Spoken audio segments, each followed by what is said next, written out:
Superpower 4, wiggle. This is my favorite superpower. If you've watched all my videos, you've probably heard this over and over again. The reason being, it is so easy to do, and this is so easy for your children to learn how to do, or your child. So again, just if you can, plant your feet on the floor, or have your child plant on their feet on the floor and start wiggling their toes. Now, if they're in the car, again, they may not be able to put their feet on the floor. It's okay. Just start wiggling your toes anyways. Encourage them to wiggle their toes. Wiggle, wiggle, wiggle. Again, this is a great thing if you're out shopping or doing something where you just automatically need to have your child ground themselves. Just stop and wiggle your toes. Okay?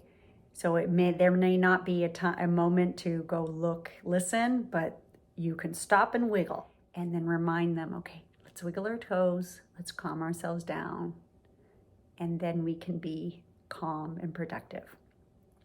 So have fun being calm.